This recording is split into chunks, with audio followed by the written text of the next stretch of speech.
Berdoa adalah sarana komunikasi untuk menerima anugerah Tuhan. Berdoa lambang sikap hati bahwa aku tidak bisa tanpa Tuhan. Tidak berdoa lambang sikap hati, aku bisa tanpa Tuhan. Berarti dengan kita mengambil waktu berdoa, kita akan mengecap banyak tangan Tuhan. Kenapa kita gak mengecap banyak tangan Tuhan? Karena kita gak mau menyerang jadwal padat kita untuk punya waktu dengan Tuhan. Banyak berdoa, banyak mujizat. Sedikit berdoa, sedikit mujizat. Tidak ada berdoa, tidak ada mujizat. Jadi kalau kita mau mengecap tangan Tuhan, mari mulailah menyerang jadwal padat kita untuk berdoa. Ada 3 pengertian yang saya mau bagikan tentang berdoa. Yang pertama, doa itu sumber kekuatan menghadapi pencobaan.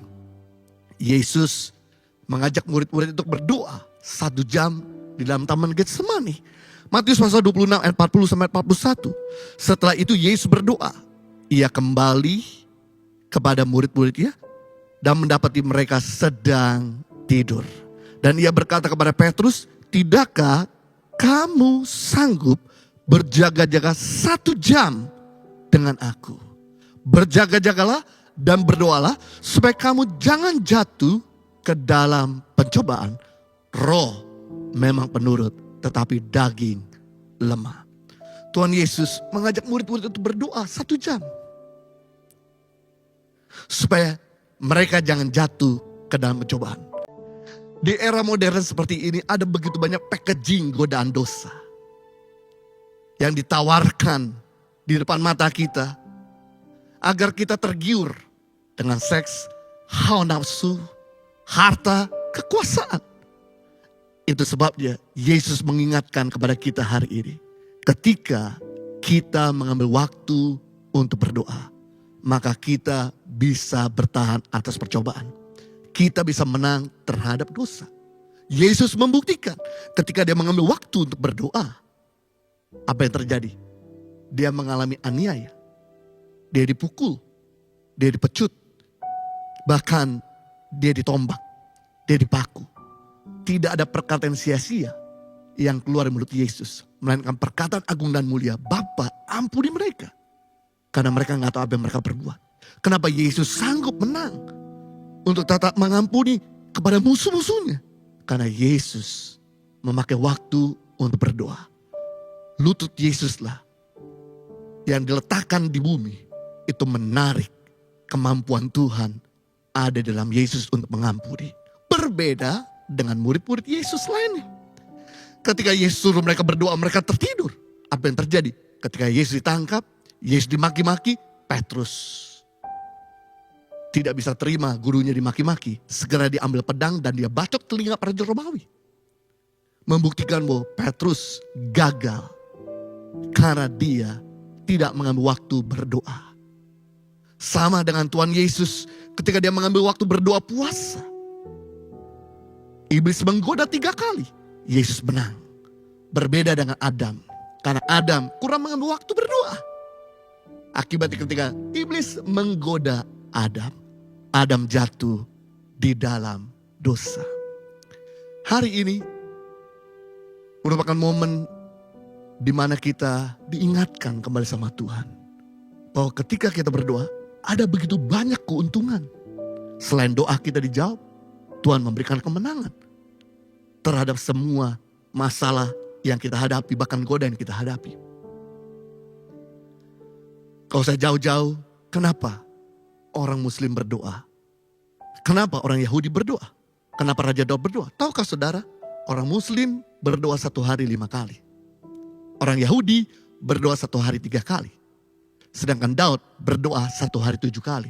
Berarti setiap 3,5 jam Daud berdoa dan menyembah Tuhan. Itu sebabnya Daud boleh melakukan kesalahan yang fatal, tapi cukup 1 kali saja. Setelah itu dia hidup dalam kemenangan. Dan apa yang terjadi? Kasih karunia diberikan pada Daud. Lewat keturunan Daud lahirlah sang juru selamat. Saya percaya ketika kita mengambil waktu untuk berdoa, maka Dia akan memberikan pada kita pemulihan, jawaban doa, dan kemenangan.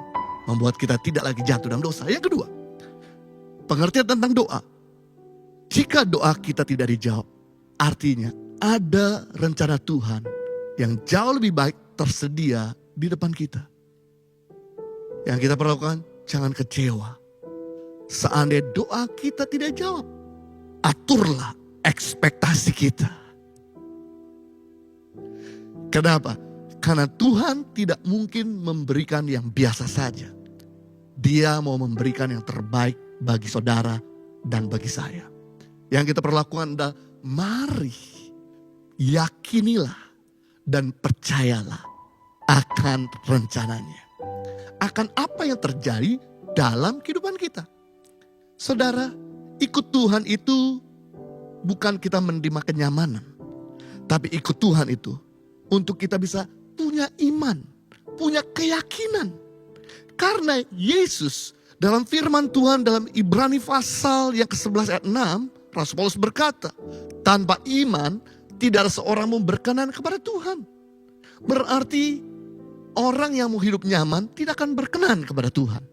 Tapi orang yang punya keyakinan, orang yang punya iman, orang yang siap doanya tidak dijawab, yang tidak kecewa, berkenan di hadapan Tuhan.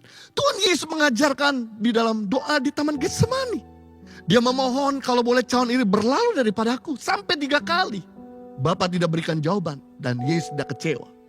Satu-satunya doa Yesus yang dijawab oleh Bapa di surga di Taman Getsemani. Dia menyerahkan pada kehendak Bapa dan ternyata ada rencana Bapa yang jauh lebih mulia.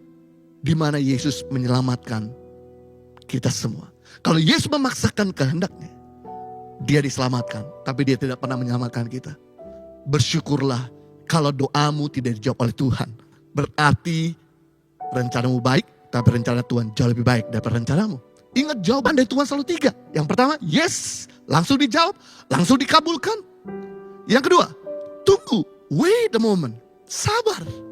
Tunggu waktu Tuhan. Jangan tergesa-gesa. Sama seperti anak kecil ketika minta pisau, belum tentu orang tua yang langsung kasih. Karena akan membahayakan dirinya. Belum waktunya. Nanti kalau udah dewasa, pasti akan diberikan apa yang diminta. Sama halnya, kalau Tuhan belum kasih, berarti kemungkinan besar jawabannya tunggu. Atau mungkin yang ketiga adalah tidak. Kalau tidak, berarti Tuhan sediakan yang jauh lebih besar, jauh lebih baik daripada apa yang kita bisa pikirkan dan doakan. Yang ketiga, pengertian tentang doa, yaitu berdoa tidak boleh dengan motif yang egois. Doa yang gagal adalah doa yang memuaskan hawa nafsu. Yakobus 4 ayat 2-3 mengatakan kamu menginginkan sesuatu tetapi kamu tidak memperolehnya. Kamu membunuh, kamu iri hati, tetapi kamu tidak mencapai tujuanmu. Lalu kamu bertengkar dan kamu berkelahi. Kamu tidak memperoleh apa-apa. Karena kamu tidak berdoa sesuai dengan kehendak Tuhan. Atau kamu berdoa juga tetapi kamu tidak menerima apa-apa. Karena kamu salah berdoa. Sebab yang kamu minta itu hendak kamu habiskan untuk memuaskan hawa nafsu. Doa yang gagal ada doa yang memuaskan kesenangan diri sendiri. Tapi doa yang berkualitas, doa yang penuh jawaban adalah doa yang dimana bukan untuk kepentingan kita. Bagaimana dengan Anda saya doamu dijawab? Apakah engkau makin sombong? Apakah engkau melupakan Tuhan? Apakah engkau meninggalkan keluarga? Atau apakah engkau makin kikir? Kalau engkau berdoa, Tuhan berikan. Dan kita harus ketahui di hati kita. Pastikan kita jadi orang yang makin rendah hati. Kita jadi orang yang makin murah hati. Kita jadi orang yang makin cinta dengan keluarga. Kita jadi orang yang makin setia dengan Tuhan. Kalau Yusuf tidak pernah mengampuni kakak-kakaknya, tidak mungkin Yusuf diangkat sama Tuhan untuk jadi pemimpin dunia. Tapi karena Yusuf berhasil mengampuni kakak-kakaknya, itu sebabnya Tuhan memberikan yang terbaik buat Yusuf untuk jadi pemimpin dan menolong kakak-kakaknya dari krisis pangan. Saya percaya lewat 3 pengertian ini akan menolong kita. Seandainya doa kita gak dijawab, pasti ada rencana Tuhan yang lebih baik.